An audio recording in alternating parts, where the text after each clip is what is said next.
Good morning, everybody. I hope you're well. Bright and early one for us today. Welcome back to Lead Judges TV. As ever, I'm your host, Dan Potts, and we thought we'd bring back the Arsenal team talk. So I'm with none other than my main man, Mr. Graham Brooks. Graham, how you doing, mate? I'm doing well, mate. Great to be back on the show again.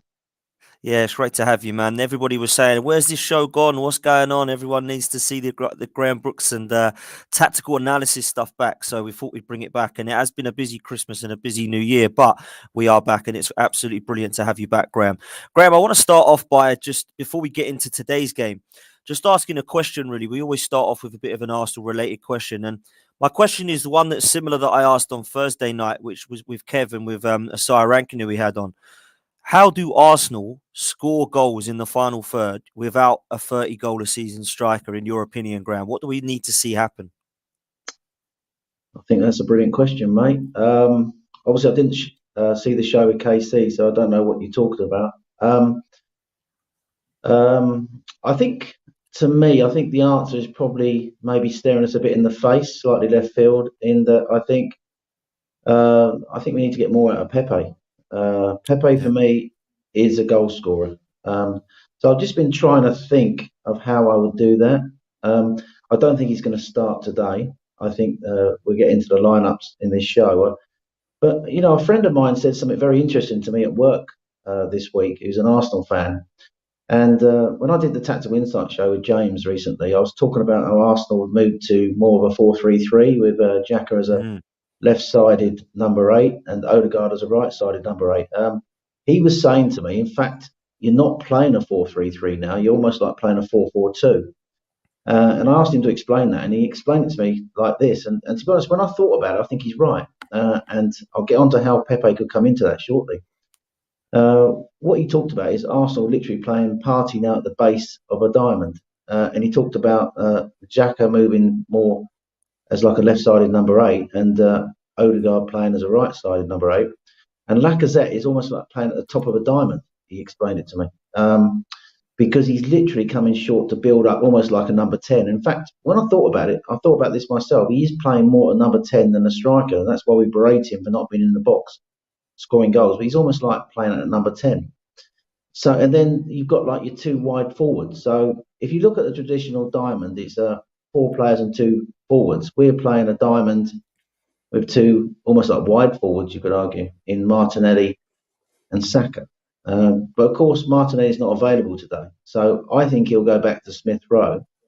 But if you're going to get Pepe in the team, I think a diamond is the way to go. And let me explain how I would play that diamond. It's an option for him, and he could do it today. If we struggle to break Brentford down, he could change the shape, take off Xhaka, move Smith Rowe from the left side into sort of like a left-sided number 8 and play Odegaard as a right-sided number 8 and play Pepe and Lacazette as a 2. And how he would do that is he'd play Lacazette on the left side of the 2 and Pepe on the right side. So you'd have almost like, in my opinion, you'd have Saka and Pepe on that right side, and they can interchange.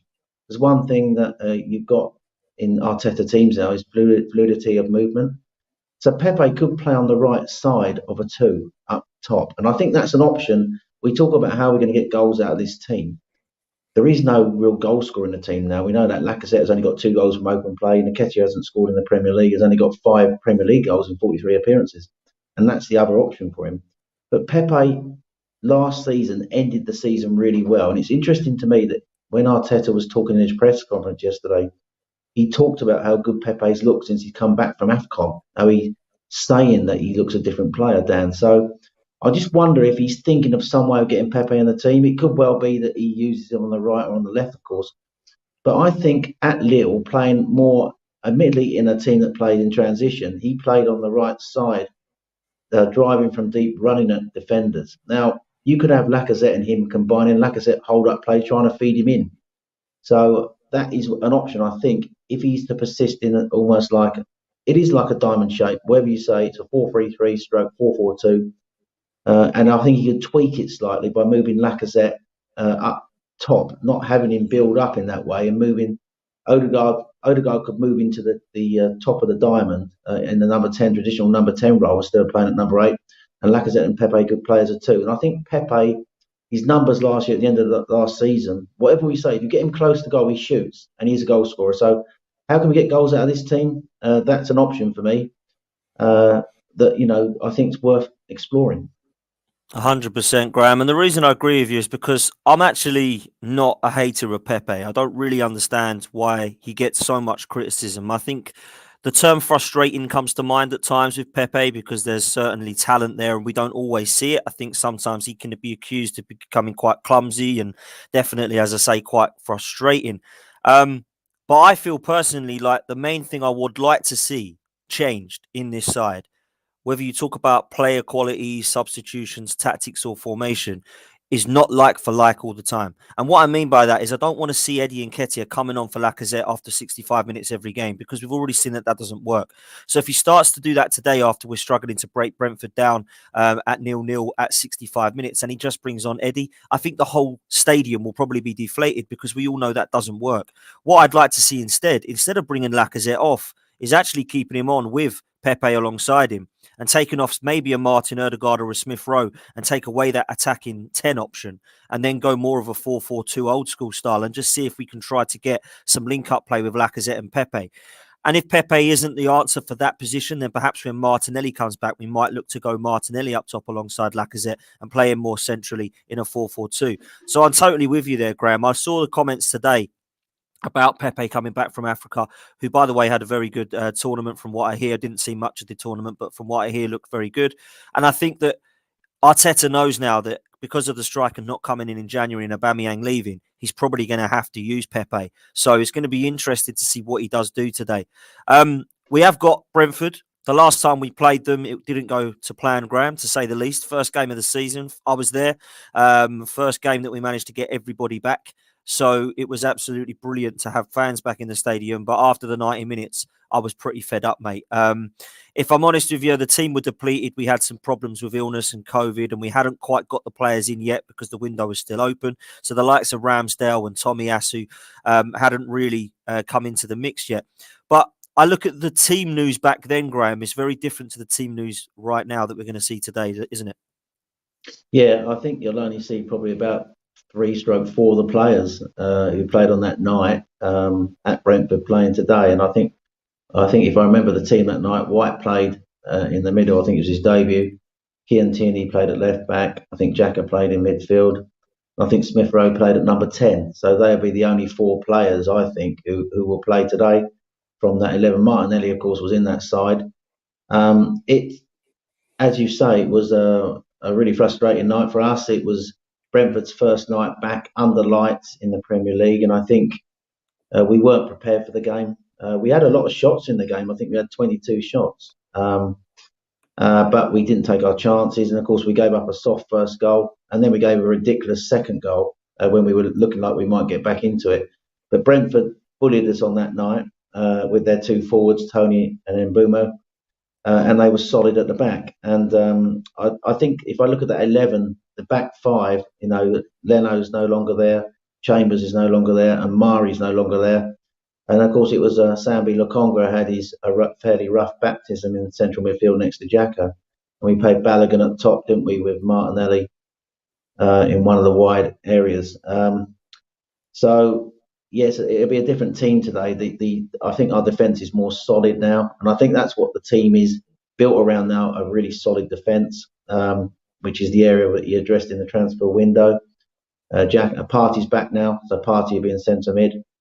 And of course, Lacazette, who missed that game through COVID, will be leading the line. So it's a totally different team to the team that played at Brentford. Brentford are on this run now, Dan, of very few points. I think they haven't won any of the last 6 or 7 Premier League games. They are falling down the league, away from home, I think they barely scraped a point recently. And they are on a poor run. They got a draw last week against Crystal Palace. Still think it'll be a tough game because I think that they'll set up with a back 5 and they'll look to hit long if Toney's fit. And the manager yesterday was playing a bit of a cagey game at the press conference, almost like sort of like implying that Toney wouldn't be fit. I think that's just slightly misleading to keep, so he's not going to share his hand straight away. I think Toney will play today. He's coming back from an injury. And him and Mbumo are the threat up top. They play two up top. And I think when we get into our 11, I think you'll see that's the reason why I think Tomiyasu might play today. Because if they're playing two up top, you really want three players to take care of their two. And Tomiyasu can play inverted next to the two centre halves and enable Kieran Tierney to play high. And make no mistake, Kieran Tierney will play high today with Martinelli not in the side, because that'll be the change in our shape when we go forward in our five lines at the top. Because Martinelli was hugging the touchline more, Tierney was more holding back his position and Martinelli was holding the touchline trying to drive inside. I think today you'll see Smith Rowe out coming inside, and I think Tierney bombing on the outside more. So there'll be a change in the way we build up. And I think we're going to get into the lineup shortly, but I think key that I think Tomiyasu is fit, because I do think he's almost like a right back and can play centre half. We need three players. Tomiyasu was height, which Cedric doesn't, to deal with Toney, because make no mistake, Toney and Mbumo are a threat in transition. Yeah, they really are. And Tomiyasu, I really pray and hope that he's fit. I will say it now, I thought Cedric played really well the other night against Wolves. I thought he actually played very well. And I'm not a huge fan, if I'm honest with you. But Tomiyasu not only is the better defender and the better right back, but I think for this game particularly, he is very, very important. Graham, we're going to go into the teams. I just want to make sure that you can take us through not just the Arsenal team, but also the Brentford team as well. I think this is similar to what I think we're going to see. So I'm going to let you take us through this, mate. Yeah, I think Arsenal will set up in a. It's almost like gravitated from a 4-2-3-1 to a 4-3-3. I think, but as I said to you now, I think you could almost argue it's a 4-4-2. Obviously, Ramsdale in goal, outstanding record for clean sheets, which was highlighted in the media this week.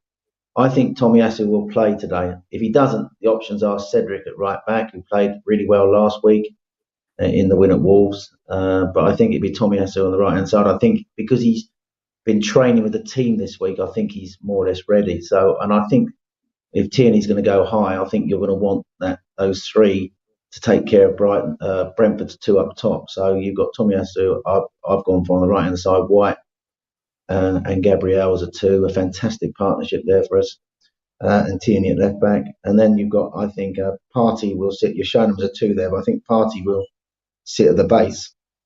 Xhaka will play on the left side as a left-sided number 8 again. Odegaard will be on the right side, and then I think Lacazette is obviously the striker, with Smith Rowe coming in for Martinelli is the obvious swap, and Saka on the right hand side.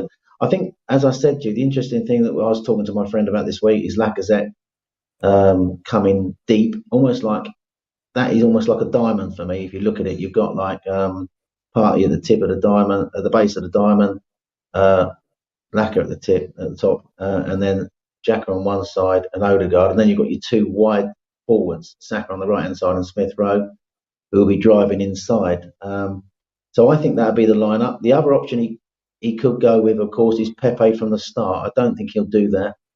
Pepe could play on the left. I think Saka has pretty much nailed down that right hand side, so I don't think Pepe is going to get in there unless Saka gets an injury. But that to me is looking like the way that we'll play. It's a 4-3-3 stroke 4-4-2. Now Brentford, we know, play a back three. They've got the three centre halves there, Ayer, Pinnock and Janssen. Janssen in the middle, the experienced captain, I believe he is. And then we've gone for these three sort of like combative, sort of like midfielders. Obviously, Onyeka is an option. He's come back from AFCON. He could easily play as like a box to box, but I think they'll want to defend in a 5. So they're defending a 5 with their two wing backs, Canos and Henry, out of possession. And then they'll want I think, a screen of 3 central midfielders in front, and then they got their 2 forwards there. And we're saying that Toney's going to be fit. I mean, as I say, I think Frank was being a bit coy at the press conference yesterday, saying he's an option, but I think they'll want to play him today, and I think he'll start. The guy they played last week is a guy called Wissa, who played alongside Mbumo. Doesn't quite offer the quality that Toney offers to their attack. So, although he's a good player, of course. So that is what I expect them to go with. It's a 3-5-2.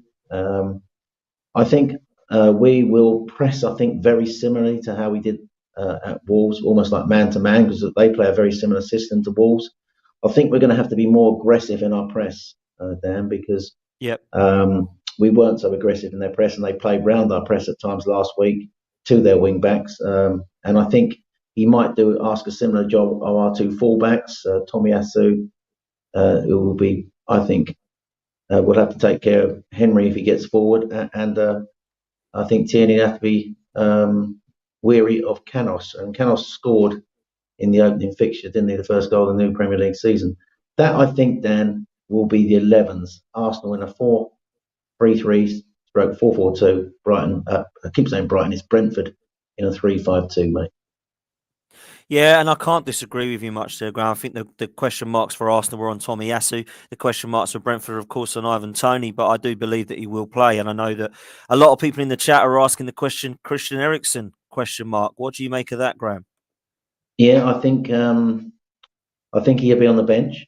I think Frank said yesterday, I think this game has come too early for Christian Eriksen. And look, if he does come on today, I know he's an ex-Spurs player, but I hope the Arsenal fans put that aside. It's a wonderful story when he comes back to football, whatever we think. And you know me, Dan. I love the banter with Tottenham. It's 22,222 days today without a league title. Do you know that? And look at that. Only you would know that, Graham. Only you would know that. So but it's a great story that he's come back into football, and I hope he gets a reasonable reception from the fans, and we just leave our allegiances aside. 100%. I think we will. I think we will give him a good. I hope we do. If we do see him, I hope that we are sensible with it. Yeah, I think he'll be on the bench today. I think this game's come too early for him. He might get 10, 15 minutes. I think they'll want to ease him in, and I think he might get 10, 15 minutes at the end if they're chasing the game or something. But his last goal actually was for Spurs at the Emirates. I saw that yesterday when they drew 2-2 a couple of years ago. And whatever we think, he is a very gifted footballer, and it'd be a heartwarming story to see him back on the field of play. But I don't think he'll start today. He might be on the bench. Yeah, fair play and respect to him as well, because that story is unbelievable. I remember watching that live, as well as Fabrice Mwamba, and both incidents were just probably two of the worst things I've seen in football. So it's great to see him back playing the sport that he absolutely adores. Graham, let's talk about some of the areas for Arsenal to exploit. Nicolas Jover, a lot of people are giving him a lot of credit in terms of his set plays and his corners. Do you think that's going to play a part today? Sorry, I didn't pick that up. What did you say, mate? In terms of areas for Arsenal to exploit, I was saying that Nicolas Jover is getting quite a lot of credit in relation to his set pieces. Do you think that's going to come into play in today's game? Yeah, and deservedly so, mate. I think we've scored. I think only Liverpool have scored more goals from corners than us this season. So our record is up there and we never used to score from corners. That's the amazing thing. And also we're defending set plays a lot better. So yeah, it's been a fantastic addition bringing him in. I think, and I think it's going to be key today to the game because Brentford score a lot of goals from set pieces. And I think also they concede a lot from corners, and from set pieces themselves. So this is going to be a key part of the game for me today, and I think it's an area we can exploit. I was looking at a few goals Brentford have conceded over the last few months. They tend to mix their marking from set plays and corners, half zonal, half man marking. So it's sort of like 4 players are marking zonally, 4 players are picking up people in the box, and they normally have 2 on the outskirts of the box looking for transition, if they get it out. So that's the way they mark. I think what I noticed from the goals they've conceded, there's a lack of concentration. Players don't pick up players, if somebody gets a flick on, somebody's not alive to the danger. So I think that they have conceded a lot of goals at set plays through individual error from players lacking concentration and focus from corners. I think it's something they'll probably be working on. And I think that, we vary our corners and set pieces really well now. And we got good delivery into the box now from players taking corners. We never used to beat the first man. So that's one area I think we can exploit. I think the other area we can exploit is that they've got three centre halves, and they are not the most mobile. Dan, whatever you think, they are not mobile. And I think the way we play, the way we set up with our fluid movement, we'll play. I think with uh, triangles on both sides of the pitch. You'll have Odegaard and Saka and Tomiyasu when he gets forward on the right hand side, and then you'll have Saka, beg your pardon, Smith Rowe, Tierney on the other side, and Xhaka obviously popping up because Xhaka plays more advanced now. So, and I think it's all about Lacazette. I think he'll play a key role today, Dan. I think his job will be to manoeuvre Janssen out of that middle to create space, create lanes. We've got two players who can carry the ball as well into areas in Saka and Smith Rowe. So I think that with the movement, with our carrying the ball, Lacazette pulling a defender out, we can look to create some situations that way. And I think it is key that we start fast today because, and I think it's key that we get the first goal because Arsenal, as I said to you this morning, 59% of our goals come in first half of games. So we, normally look to sort of like get that first goal. And I think the way we play, with the team, the way it's set up now, with not a lot of goals in the team, I think we tend to get a goal and look to secure our lead and maybe kill a game off later with a second. I don't think we're all out attack now like we were some of the great offensive teams we've had in the past, simply because we haven't got all those goals in our locker now, and that's a result of us not getting some business that we chose not to do in transfer window, bringing anyone in when Aubameyang was moved on. So, but that's two areas for me that I think we can exploit, and that is lack of pace in their back three, their centre halves, and I think we can manoeuvre, use Lacazette to draw Janssen out to create space, and I think also from set plays they are weak. As I say, they concede a lot from set plays. They're the two areas I think we can exploit. Yeah, I think you're absolutely bang on, mate. And I was looking at something you'd sent me, I think it was yesterday, that Brentford have conceded 8 times from corners and only Leicester and Palace have conceded more. So that's certainly an area that we can exploit. Let's turn the question on its head then. What do you think the kind of key danger man or danger men are for Brentford, mate? Well, I've virtually sort of like said it already. I think that their front two are a very good front two, Toney and Mbeumo. And what they tried to do is, and what they did very well in the first game, was they isolated Mbeumo one-on-one with one of our centre halves. And I think Mari had a really tough night that night. And I know Yeah. we've got a better centre half partnership now with Gabriel and White, who are far better. But White was part of that performance that night, and he did struggle on debut. And I think what they do is they look to go long quite a lot for Toney. We've got to be aware of his aerial threat. I think we've got to get players around him. So if he gets the knock on, we've got to deal with the second ball and make sure Mbeumo is taken care of as well. Because what we don't want is we don't want them to pick up second balls and get Mbeumo running our defence, because he is very good at that. I don't think he's as good lately as he was early in the season, but he's still a threat. The way that you look back to that Liverpool game when they drew 3-3 early in the season, that Toney was winning a lot in the air against the likes of Van Dijk and Matip, and then Mbeumo was causing them all sorts of problems. So I think that's what we need to be aware of, that Brentford like to go long. They don't play through central midfield. They haven't got a lot of quality in central midfield, so they will go long looking for Toney, flicking on and trying to isolate, I think, Mbeumo one-on-one with one of our defenders. And that's why I want Tomiyasu to play, and then Arsenal to sort of flip to that back three to deal with their two forwards, because I think you sometimes need three defenders to take care of two forwards when teams go two up top. Fair enough, mate. I'm looking at Ivan Toney as someone I really like him, Graham. I think he's got a lot of talent. I think his attributes are something that I'd be interested in looking at potentially at Arsenal. I'm not saying he's going to be the perfect answer for a summer signing, but I think it should be an option, that one of our targets that we look at if we can't get the likes of, the Vlahoviches of this world that we tried to get in January. If we do have to look at some targets that are already close to home, I think Ivan Toney is one of those options. Yeah, can I Let's do just some. say, Dan, Go on, before you mate. move Go on. on, Go for sorry, it. just Yeah, go on. quickly, while we're talking about Ivan Toney, I've got a Brentford fan at work who sort of like obviously follows the team home and away, and he's like saying recently Toney spends too much time in midfield, a bit like Lacazette, Oh, really? sort of like, yeah. So he wants to see Toney further forward, and I think Toney is back trying to do everything for the team in areas of the pitch where Brentford don't want him to be for some reason. So, I'll be quite happy to see Toney as far away from our goal today as possible. Because he is more of a goal threat than Laka, for all Laka's ability as a focal point to bring players into play. But I think it's ironic, really, that, in a way that they've got similar problems to us in that their striker is not that close to goal to getting on the end of things. I mean, he was early in the season, but I haven't seen Brentford play recently. But that's something that I've been told. He's sort of like all over the pitch now. Whether I don't know if that's under instruction from Frank, but he's not up top as much as they would like. So that's just something I thought I'd share with you there. But he is a threat, and he will be a threat from corners, from set plays, and a threat in that he will be the way they try to build up with their long balls.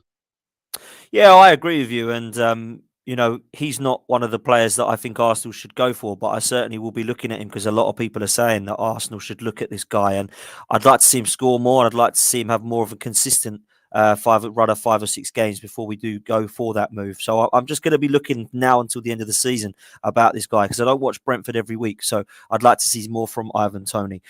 Graham, you're a stats man. I'm going to let you do reel off some stats now. Everyone loves you for that, mate, and loves this part of the show. And some of these stats actually did shock me quite a lot. So over to you, mate, for pre-match stats for Arsenal Brentford, mate. Well, I've sent them to you. Have you got them to hand? I can Oh, go. I have actually. Do you want me to go for them then? That'd be Yeah, easier, you won't it? go for him, mate. So this was the one that shocked me. Arsenal have only ever beaten Brentford in 2 out of 11 league meetings. That did shock me. I can't lie. We talked about Eriksen scoring his last Premier League appearance in a 2-2 draw for Spurs at the Emirates Stadium. Let's just move on quickly from that one. Brentford's passing accuracy is of 61% in the opposition half, which is the lowest in the Premier League this season. Another one that really shocked me. 38% of That's Brentford's Dan. goal. Before you come in on that, Dan, that's why Go they on, go mate. long, isn't it? Because their passing There we go. accuracy in the opposition half isn't great, so they haven't got quality in that area. So that's why they go long, mate. I think. Yeah, listen, that did shock me, and then when you were talking earlier about their style and how they use Toney and Mbeumo, I thought that probably does make a lot more sense actually when you look at when you look at it on paper. It's only because I think I've been quite impressed with some of their play this season, and I am a fan of Thomas Frank. I know that they've been going through a rough patch, but I've been quite impressed with him and his character. This one, 38% of Brentford's goal attempts have come from set pieces. We spoke about that a little bit in relation to their set pieces, defending and attacking. And Brentford have won none of their last 6 in the Premier League. Now, Graham, that's got to be a good omen for us going at home against them. And surely this can't be the banana skin. 6 games that they've not managed to win now. We have to take 3 points here, mate. We absolutely do. I think this is, if I look at our fixtures coming up, we're in a period of the fixtures. The next 5 or 6 games for us are absolutely crucial, Dan, in terms of where we are. We've got the 3 games in hand, we know, and those 3 games in hand, I think, are Liverpool, Chelsea, and Tottenham. I've got the funny feeling the Premier League going to put that Tottenham game right back to the end of the season now, thinking there might be something in it. And I do agree with that comment there from that you've just put up there. Frank is an underrated coach. So if you look at our fixtures coming up, the next 6, I think Brentford at home, Wolves at home are the next 2. Being at home, you have to take advantage of your home games, and Wolves won't be easy, but Brentford is the easier of the 2 fixtures. So it's imperative that we get the 3 points today against Brentford. You've got Brentford at home, Wolves at home, then we go Watford away, then we played Leicester at home, then we've got Palace and Villa away. I think they're our next 6, and then I think Liverpool fixtures now been added in around that time. But these next 6 fixtures, Dan, for me, those 18 points, I don't know what you think is an acceptable number, but I think it's crucial that we get a good return from these 6 games, and it's absolutely vital that we take advantage of that good result of Wolves last week by winning at home against Brentford today. And that, to me, on paper, no fixture in the Premier League is easy, but that looks the easiest task of those 6 on paper, I would say. I don't know if you agree. 100% I agree. And I spoke with Kevin Lee about this, and we went through the 6 games. And I said the one that I felt was a banana skin was Wolves away, and we took 3 points, Graham. So when I look at this team right now, comparison to West Ham's, Spurs, and United, I think it is the best 11 out of those 4 teams. I do. A lot of people would disagree and say Manchester United. I would disagree massively and say that actually, if you take the 4 players that are match winners out of Manchester United side, I wouldn't go near any of them. I honestly would not. Take away Ronaldo, Fernandes, Sancho, because I think he's been mismanaged, but he's a good player, and Rafael Varane. Would you touch Fred or McTominay or Maguire or Wan-Bissaka or Shaw or De Gea or, even Rashford, Matic? I'm struggling, mate. I wouldn't take any of them. So when I look at our 11, I don't think we have the excuse anymore of our squad our first 11 isn't good enough, because actually our first 11 does look a lot better now. So when I look at those games on paper, I'm looking at the maximum amount of points, and people might think that's unrealistic, but I don't know why, because I don't think that we should be scared of Leicester at home. I don't think we should be scared of going to Watford, who are in a relegation fight. I don't think we should be too worried about going to Crystal Palace away, because although they have got a couple of players in Elise and Zaha and maybe Eze if he's back, I still feel that our first 11's better. So if you put Liverpool into that bracket, of course, that's a game that I'm going to be worried about and concerned that we won't take 3 points. But actually, I think we've been quite kind with the fixtures we've got now. And although no game is easy, I think if you was to have a run of fixtures, it wouldn't be far off that. You probably had a couple of teams in the lower part of the division to replace the likes of Leicester and potentially Liverpool. But otherwise, I think it's been fairly kind, if I'm honest with you, with how we're looking moving forward. And Arsenal, the last thing here you sent to me earlier was that Arsenal have won 5 and lost just 1 of their last 7 games in the Premier League. So to be honest with you, Graham, we're not in horrendously bad form. I know that it has been disappointing, particularly with the Burnley game, and obviously the January that we had absolutely dreadful. But I think we have picked up a little bit since we've got our players back from the African Cup of Nations, and some of our suspensions have come back, because this red card issue is massive. Just quickly, I'm going to turn the question round on you. You asked me about these games coming up that you think are winnable. What would be acceptable in terms of a top 4 challenge, points-wise, in those games for you? I was thinking about this the other night. I think we've got to get about 14, 15 points out of those 18 games. 18 points available, those 6 games, bearing in mind the games we will have coming up. So I think that we can probably afford to drop 3 points, maybe. I'm just thinking 6 games minimum. I would say 4 wins, maybe 1 draw, 2 draws. Or if we lose 1, 5 wins. So 5 wins and a loss, 15, or 4 wins, draw and a loss. That's absolute minimum. So I'm just thinking where we could lose in those games. You'd expect us, the home games there, Brentford, Leicester and Wolves. Leicester and Wolves are difficult opposition, don't get me wrong, but Leicester are not in great form. Wolves are the only team there in the top half of the table. That will be a difficult game next week, don't get me wrong. I think Wolves are probably stronger away from home, as you saw at Tottenham, than they are at home. They don't score a lot of goals, though, do they? So that could easily be one that we might struggle to break them down. Leicester at home, I think Leicester concede a lot of goals. They're not the team this year that they were last. I'd expect us to, if we're serious about getting top 4, to win that. I think we really need 3 home wins. And then I'm looking at the other 3. Watford away, they've done the bottom, struggling. So you'd hope that we'd win that. So then it just boils down to those 2 away games. Palace is never an easy round to go to, the passion of their fans. And I think Vieira's done a great job there. Villa, different side under Gerrard, aren't they? So that will be, I think on paper for me, Villa away will probably be the most difficult game. So I think that, if you'd hope, really, if you're realistic, you don't lose any of those games. I've got to be honest with you. That's what I'm thinking. But you could maybe 4 wins and 2 draws for me would be an acceptable return. I said 14 points then. That would be an acceptable return for me. I think the problem we got is that we are defensively solid now. There's no question about that. We don't concede too many goals. That's the strength of the team. But what worries me is up top. And we've addressed it at the start of the show. What could we possibly do to get goals out of this team? We've identified Pepe as an option, change the shape slightly to get him in a forward 2. But it does worry me that when you've only got 2 strikers up top, and it worries me if we picked up injuries, how are we going to go? Because you are right, the first 11 on paper is good, but the depth is not there. And that's where the likes of Man United, I think, have got options that we haven't, mate. Yeah, and what I love about what you're saying at the end of that there is That's the one thing that, well, the two things that worry me, Graham, are because everyone says lack of consistency. The reason lack of consistency doesn't worry me is because everybody's inconsistent around us. So I think we can get away with being inconsistent because let's be honest, we have done the whole season. For every win, there's always a Burnley at home. For every win, there's always an Everton away.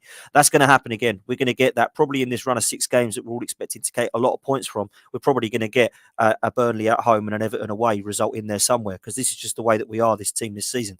But the two things that do worry me, Graham, are lack of goals.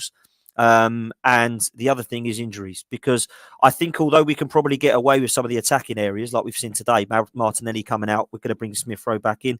Obviously, Pepe we've mentioned. I don't think we can afford to get Gabriel or Tomiyasu injured for a long period of time because they're the two most key, important areas of the team. The other one is Thomas Partey. I know a lot of people say he hasn't really turned up in an Arsenal shirt, but when he isn't there, I feel the midfield is a lot weaker with Xhaka and Lokonga. So I think there are certain key areas that we are going to be missing if we do get injuries. So that's going to be a major concern for me. But we talked at the start of the show about how we can score some goals and what we think some options are. But my kind of question to you to kind of finish off before we get a score prediction, Graham, is what do you think Mikel Arteta will go with? If we're sitting there today and it's 70 million minutes and it's a real Burnley performance and it's 0-0, what do you think will happen? Not what you want to see happen. What do you think Mikel Arteta will do?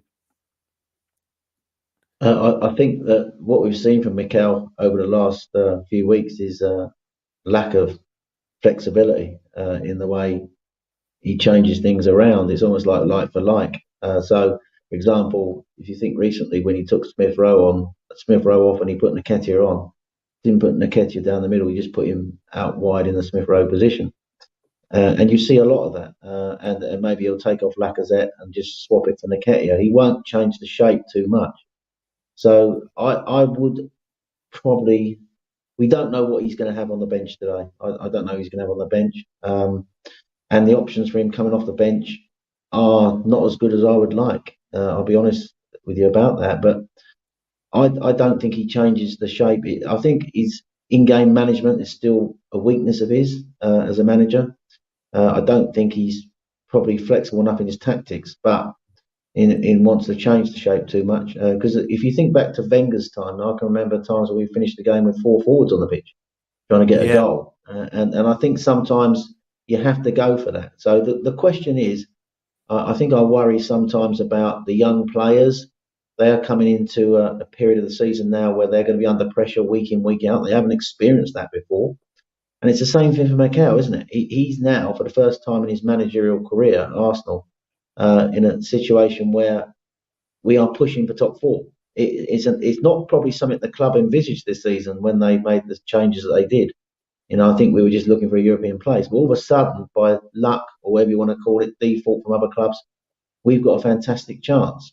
So can he, even with his experience, suddenly sort of like switch on and be bold and brave when he needs to be in games? And I think, like you, I'll be at the stadium today. And if it's 0-0 or 1-1 and 15 minutes left, I don't want to see him just bringing on a player off the bench and just keeping the same shape. I want him to change it up slightly, change shape, put 2 players up top, do something different, don't just go like for like. And obviously his options are slightly limited what he's got on the bench, but he's going to have to do something different sometimes if he's going to unlock tight defences, because the Premier League teams now are so well coached. Football's totally evolved from when I first started watching it. So, and I think, to get things done, I look at Man United. I know they've got a lot of different options to us. The other week when they were chasing the game late against West Ham, they ended the game with about 3 or 4 forwards on the pitch, and they got the winner, didn't they, with Cavani? So he's going to have to do something different, even if he goes 2 up top. Ask Laka to play in a slightly different role. And I like to think that they're working on this in the training ground, not just sort of like working on the sort of like the shape that they like to use in games. Like a plan B. We have an emergency. I said it with James on the Tactical Insight show, the last one I did. It's almost like we've got a plan B in defence when we go down to 10 men. And that's another thing we haven't touched on today. The team have got to start being more disciplined. Oh, but they haven't got a plan B when we're trying to break teams down. So I fear, in answer to your question, it'll be like for like, but I pray that you'll be bold and do something different. Yeah, absolutely. One thing I do want to mention before we get into a score prediction to wrap up is Josh Dasilva is returning to Arsenal, a Mm, youngster that was our youth set up. I think he scored 16 goals in 90 appearances for Brentford a couple of years ago, and we had yeah, that Ben Rama, Dasilva, and Ollie Watkins front three that nearly got Brentford promoted the season before this season. So I think when you look at it, he's going to be somebody that will get a good reception if he does make an appearance. And I didn't actually see him play too much at Arsenal. He had a few different positions, Graham. He's much more attacking than he ever was at Arsenal for Brentford. So it'll be interesting to see him today. What do you make of him? Did you see him play at all? Have you seen him much of him? no, I've never seen him play. I'll be honest with you. I know he's a product of the Howe End Academy, so I think him and Saka will probably know each other. I know he's Yeah. about 20, 21 years old, or slightly older than that, maybe 21, 22, 22 yeah, I years old. think. Yeah. Yeah, I think when he came to Arsenal, I think he started off as a left-sided attacker, and I think then he moved into almost like a forward position. He did have one really prolific year in the Howe End Academy where he got a contract. The result was scoring something like 28 goals, and then they converted him into sort of like a central midfielder. But in the 2 seasons that he was at Arsenal when he turned pro, he was an unused sub one season twice, an unused sub 6 times. So he never actually, as far as I'm aware, played a first team game for Arsenal. And then he didn't renew his contract. I think he chose to leave. He's gone to Brentford, and I know he's coming back from a very rare hip injury, but I think he's impressed everyone at Brentford. So, and I think they got high hopes of him. So he came back recently from his latest injury at Everton when they lost in the cup 4-1, and that was his first appearance back. And I think they got, as I say, high hopes for him. So he might figure today. He might be on the bench, and I think, but if he does play, I'll be interested to look at him. People tell me he's a talent, but no, I've never seen him play. No, fair play and very honest assessment. And likewise, I didn't see much of him, but I knew that he was highly rated. And Brentford fans, some of my friends said he was fantastic a couple of years ago and was scoring goals in that front three of Ben Rama and Ollie Watkins alongside him. So that's definitely one to watch for Brentford if he is going to make an appearance for the rest of the season. Graham, let's get a score prediction before we do go then, mate. What are you expecting for today? I don't think there's going to be a lot of goals in the game. I think we say that quite a lot. I think there's Arsenal games at the end of the season. I think we're going to nick it. I think that I think we'll keep a clean sheet today. I'm going to go 2-0. Oh, look at that. Do you know what? A great way to end it because we are agreeing. I'm going to go Arsenal 2, Brentford nil as well. I'm going to go for a Smith Rowe goal, and I think Lacazette is finally going to get on the score sheet. He must to. He just got to soon. Soon he's got to. He really has. Before we do wrap up, we've got a super chat from Terence. Terence, thank you very much, mate. Graham, I'll put this one to you. Should we give Arteta credit for improving our defence? You have to say yes.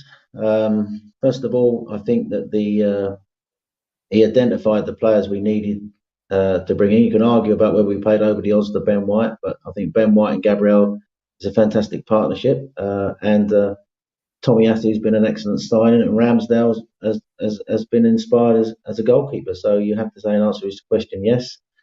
And also, he's got rid of that deadwood now. A lot of the players who we didn't think were good enough at Arsenal, like Pablo Mari, the Lazanak, Chambers has gone. Maybe you could argue he's slightly unlucky. Chambers, yeah, I think he has definitely. That's one area of the pitch where he has definitely improved us defensively because the numbers reflect that, don't they? It's just up top. I think now that's the next part of the plan for Mikel. He's got to get to us scoring goals, and the only way he's going to do that if they make the right signings in the summer and bring in the right forwards. Because make no mistake, mate, I think we need. And some are saying even 3 forwards because when you think about it, Laka and Nketiah are out of contract, Aubameyang's gone. Bala going to be coming back off loan. We don't think is quite ready. So you could argue he's got to go out in the window by one top quality striker, even 2 top quality strikers, and a good backup. So it's going to be pivotal next year that he gets the right strikers in. Yes, he's improved us defensively, and answer the guy's question. And I think the next part for him is to improve us offensively.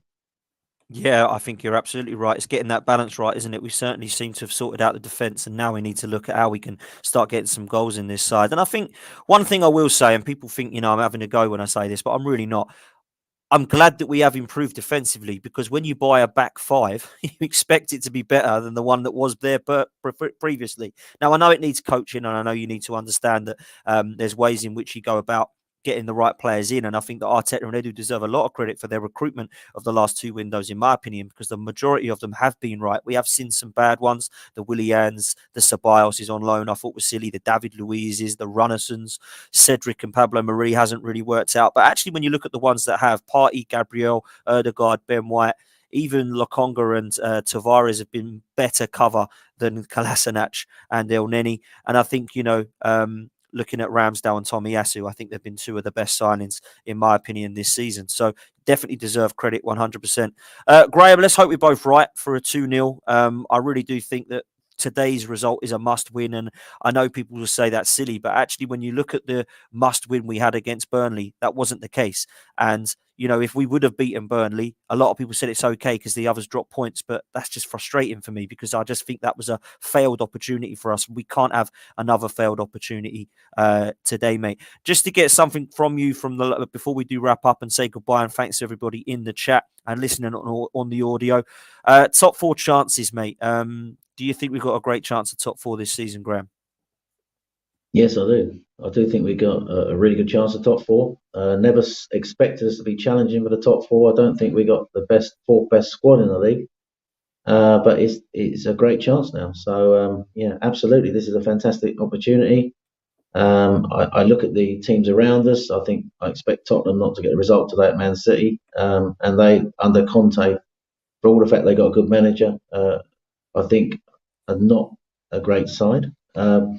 I think West Ham are punching above their weight. Don't get me wrong, West Ham are a good team, and the only thing that counts against them is that they're in so many competitions. Can they sort of like carry on doing it in Europe and FA Cup in the league? So, and we remember the reason why this is a fantastic opportunity down for top 4 is we've got now 16 games to play, and that's it, 16 games. So and I think you see it in the past when teams are not in Europe, they've taken advantage of it. Leicester and Chelsea took advantage of it to win league titles. So this is a fantastic opportunity, given we talk about the lack of depth in the squad. And I think one of the reasons maybe why they were comfortable moving players on and not bringing a lot of depth back in, albeit we can argue about whether they should have brought a forward in. I think they should have brought one in on loan if they couldn't get their target. They put all their eggs in the Vlahovic basket, but still should have brought a striker in, I think, as cover, certainly on loan, until they got their target. You can argue about this. One of the reasons is they know they've only got 16 games, and so you'll never have, I think, a better opportunity. And I just hope we don't do what we did a couple of years ago under Emery, where we really should have got Champions League football, and we blew it right at the end with poor results against Palace and Brighton at home. I just hope that we get a good run of results in these next few fixtures to set us up for the more difficult games to come. But in answer to your question, we've got a fantastic opportunity, probably a never better opportunity that we're going to have of getting top 4 this season. And that is obviously not just down to us. It's more, I would say, down to the fact that Man United have, there's clearly, whatever you say, there's clearly problems in that dressing room, I think. The Maguire, Ronaldo sort of like handbags, the Greenwood situation when he went out the team. Man United are struggling defensively. De Gea's kept them in games this season. So Man United, for all their quality up front, are not producing consistently. As you said, there is a lack of inconsistency there amongst all the top teams. So that's something that I think, hopefully we can take advantage of. I don't think we'll ever have a better opportunity of getting top 4. So in answer to the question, this is a great opportunity. I think you asked me, will we get there? I expected us pre-season to finish 5th or 6th, but I think it's stare us in the face there. If we can sort of like do our business now, and it's all about us, concentrate on what we do. We've got a great chance now of top 4. Yeah, I really agree with you, mate. And I think personally that we should get it. Looking at the other teams around us, I'll be very disappointed if they finished ahead of us. They look absolutely dreadful. Apart from West Ham, to be fair, West Ham deserve a lot of credit because I didn't expect West Ham to be in and around the top 4, particularly with Europe this season. So I'll give them some credit. But certainly Manchester United and Spurs look very, very shaky. So let's hope we get it. Graham, thanks so much, mate. I really appreciate you coming on. I absolutely loved it, mate. I've missed it, if I'm honest with you. I've missed chatting to you and absolutely love your shows, mate. So thanks for coming on again, buddy. Thanks, Dan. All the best, and love it. Lee Judges TV. What you're doing on there, mate? Big yourself up, because I think that as much as obviously they come to watch Lee and probably a bit of Sophie Rose, I think you're the person who knits it all together so well. So yeah, keep doing what you're doing, mate. And all the best to the channel. Thank you very much, Graham, and we will see you again very, very soon. Thank you to everyone for watching. We've had well over 400 of you watching live nice and early, which is fantastic. If you can do me and Graham a massive favour, if you do like this show and you do love Graham Brooks like we all do, please smash a like on the video and please subscribe to the channel. And if you haven't done so already, get yourself over and watch the AFTV Tactical Insight show because it's absolutely fantastic. And I shouldn't be biased, but I am. It is my favourite show on AFTV. It's absolutely superb. The amount you learn from Graham and James is superb. So if you haven't done so already, get yourself over there and watch that after every game. Until then, we'll see you next time. Thank you to everybody in the chat once again. We do appreciate it. And we will be back as we always are to Lee Judges TV on Sunday night. We're going to have a little bit of a chat about the game. So we'll see you tomorrow at 9 o'clock, guys. Take care. Much love and up the Arsenal.